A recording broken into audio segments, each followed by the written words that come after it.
안녕하십니까. 중신대학교 신학대학원 명의교수 박용규입니다. 근대교회사를 이해하는 열쇠 중에 하나는 개신교 정통주의입니다.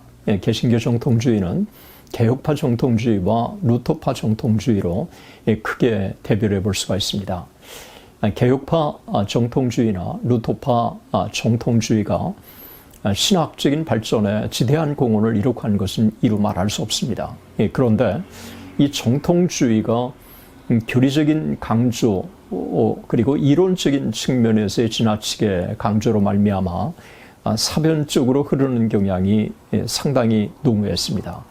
그래서 여기에 대한 일련의 반동으로 계몽주의가 역사에 등장했고, 그리고 다른 한편으로는 경건주의가 역사에 등장한 것입니다. 오늘은 개신교 정통주의에 대해서 우리가 역사적으로 교리적으로 살펴보는 시간을 가지려고 합니다. 1555년 아우구스부르크 종교파이부터 시작된 개신교 신앙고백 시대 이후 개신교회는 종교개혁의 이상과는 달리 신학이 스콜라주의로 흐르는 경향이 점증하기 시작했습니다. 이것은 개혁파나 루터파 모두에게 공통적인 현상이었습니다. 칼빈의 제자 베자는 칼빈의 예정론을 타락전 예정론의 틀 속에서 구체화시켰고, 루터의 제자 멜랑이톤도 비슷한 방향에서 신학을 집대성했습니다. 이런 종교개혁 이후 개신교 정통주의 움직임이 부정적인 점만 있었던 것은 아닙니다. 현대적인 의미에서 조직신학은 이들에게 적지 않는 빚을 지고 있기 때문에 그렇습니다. 개신교 정통주의 운동이 적어도 그 태동 배경에 있어서는 루터파나 개혁파에 공통적으로 나타납니다. 종교개혁 후에 개혁주의 운동을 역사적으로 추론하는 것은 현대의 논쟁이 일고 있는 칼빈과 칼빈주의 사이의 연속성과 불연속성 문제를 이해하는 데뿐만 아니라 개혁파 정통주의와 루터파 정통주의의 차이를 이해하는 데도 중요하다고 할 수 있습니다. 17세기 영국이 청교도 시대, 17세기 미국이 개척 시대였다면 17세기의 유럽은 정통주의 시대였습니다. 정통주의는 하나님, 인간 그리고 세계에 관한 객관적이고 체계적이고 순수하고 포괄적인 교리를 제시하려고 시도했습니다. 종교개혁 이후 개신교 내에 발생한 정통주의는 개혁파 정통주의와 루터파 정통주의로 대별될 수 있습니다. 이 개혁파 정통주의는 칼빈의 제자 데오돌의 배자에서 출발해서 윌리엄 퍼킨스, 도로트 신조, 웨스트민스터 신앙고백을 통해서 더욱더 체계화되었습니다. 개혁파 정통주의에 대해서 우리가 조금 더 구체적으로 살펴보기를 원합니다.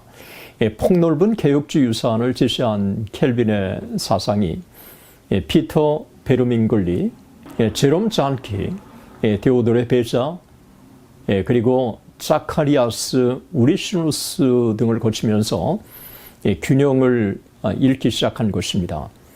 하나님의 주권적인 은혜와 섭리에 대한 인간의 책임과 반응을 균형 있게 고찰하였던 칼빈의 방법론이 사라지고, 하나님의 주권적인 은혜와 섭리만을 지나치게 강조하는 방향으로 흐르기 시작한 것입니다. 칼빈은 하나님의 구체적인 계시로부터 신학을 시작하면서도 하나님의 의지의 신비에 대해서는 경외하는 마음을 갖고 있었습니다. 그런데 후대 칼빈의 제자들은 하나님의 의지에서 출발해서 개별적인 항목으로 넘어가는 귀납적인 방법을 추구한 것입니다. 그 결과 후기 칼빈주의자들은 예정을 구원론에서 다루기보다는 신론에서 다루어서 예정론을 절대화하는 경향이 있었습니다. 잔키는 예정론의 근거가 하나님의 예지라고 보았습니다. 배자는 타락전 예정론을 체계화시킨 대표적인 인물이라고 할 수가 있습니다. 칼빈 사후 개혁주의 전통을 담은 제2 헬베틱 신앙 고백이 스위스에서 간행됨으로써 개혁주의는 신학적인 틀을 마련했습니다. 이 신앙 고백은 1549년 만들어진 추리 합의서와 같은 온건한 칼빈주의 경향을 띠고 있었습니다. 배자 이후 칼빈주의 정통주의를 대변하는 인물은 베네딕트와 프랑스와 듈레틴 부자였습니다. 네덜란드에서의 개신교 정통주의는 칼빈주의 대 알미니안 논쟁으로 발전되었습니다. 그러니까 소위 알미니안주의로 알려진 반칼빈주의 운동의 대표적인 지도자들은 네덜란드의 더크 크룬헤르트 그리고 제이콥 알미니우스를 들 수 있습니다. 특별히 알미니우스는 더크 헤르트의 견해를 논박해달라고 하는 요청을 받고 예정론을 공부하던 중에 그의 견해가 옳다고 생각하게 되었습니다. 그 후 그는 배자의 엄격한 칼빈주의 예정론을 의심하기 시작한 것입니다. 1603년 라이덴 대학 교수로 임명받은 후에 알미니우스 동료 교수인 프란시스 코마루스와 의견이 충돌했습니다. 논쟁은 알미니우스 사후에 가속되었습니다. 알미니우스가 죽은 후에 알미니우스와 견해를 같이 하는 41명의 목회자들이 모여서 칼빈에 대항하는 항의서 로만스트란스를 제출합니다. 이 항의서는 전통적인 칼빈주의 가르침을 반대하고 알미니우스의 사상을 지지합니다. 특히 논쟁의 중심은 예정론이었습니다. 예정론은 타락전 예정론, 타락 후 예정론, 그리고 예지 예정에 근거한 예정론 세 가지가 있었는데 이들은 타락전 예정론과 타락 후 예정론 모두를 거부하고 예지 예정에 근거한 예정론을 주창한 것입니다. 하나님의 선택과 유기의 작정은 만세전에 하셨으며 하나님의 작정을 성취하기 위한 도구로 아담의 타락을 허용하셨다고 하는 타락전 예정론, 그리고 하나님께서는 인간의 타락을 미리 아셨지만 타락 후에 어떤 사람을 구원의 대상으로 선택하셨다는 타락 후 예정론이 중요한 논쟁의 요소였던 것입니다. 인간의 선택이 타락전인가 후인가에 대해서 타락전 예정론자들은 하나님께서 창조 전에 어떤 사람은 영생으로 예정하시고 어떤 사람은 영원한 벌로 예정하셨으며 이 영원한 신적 작정을 구현하시기 위해서 이 세상을 창조하셨고 인간의 타락도 허용하셨다고 말합니다. 반면 타락 후 예정론자들은 하나님께서 이 세상을 아름답게 창조하셨으나 인간이 자유의지를 잘못 사용함으로써 말미암아 타락하였고 하나님이 그 타락한 인간을 구원하시기 위해서 예수 그리스도 안에서 구원받을 자를 예정하셨다고 주장을 하는 것입니다. 이렇게 타락전 예정론과 타락 후 예정론이 대립한 것입니다.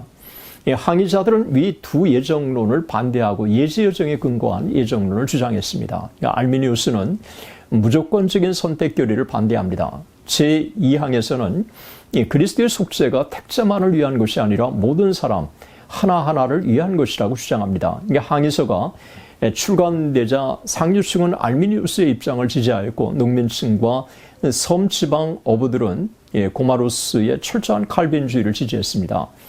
이 문제로 네덜란드는 칼빈주의와 반칼빈주의 파인 알미니우스파와 치열한 주도권 싸움이 오랫동안 벌어집니다. 고마루스를 지지하는 무리스와 측근들은 1618년에 도로트회의를 소집합니다. 그해 11월 3일에 전국적인 도로트회의가 열려서 다음해 5월 9일까지 계속되었고 여기서는 네덜란드 대표뿐만 아니라 영국, 스위스 등 다른 나라에서도 대표들이 참석합니다. 여기서 알미니우스파를 정죄하고 칼빈주의 교리를 제정해서 하이델베르그 유리문답, 벨기에 신앙고백과 함께 네덜란드 교리적 기반을 다진 것입니다. 도르트 회의 이후 1795년 국법으로 알미니우스에게 종교의 자유를 허락할 때까지 알미니우스파는 국외로 추방되었습니다. 오랫동안 진행된 칼빈주의 대 알미니우스주의의 논쟁 결과 네덜란드에서는 종교적 관용 현상이 두드러지게 나타납니다. 그 결과 미국의 역사가 데이빗 웰스가 편집한 미국 개혁주의 신학에서 지적한 것처럼 네덜란드에서는 알미니안주의와 칼빈주의를 조화시키려고 하는 이런 움직임 속에서 경건주의가 일찍이 뿌리를 내리게 됩니다. 이런 시대적 상황 때문에 전통적인 경직된 칼빈주의를 벗어나서 관용적인 칼빈주의가 등장했고 이런 현상은 아브라함 카이퍼에 와서 소위 신칼빈주의 형태로 역사에 등장한 것입니다. 끝까지 시청해 주신 여러분들께 진심으로 감사드립니다.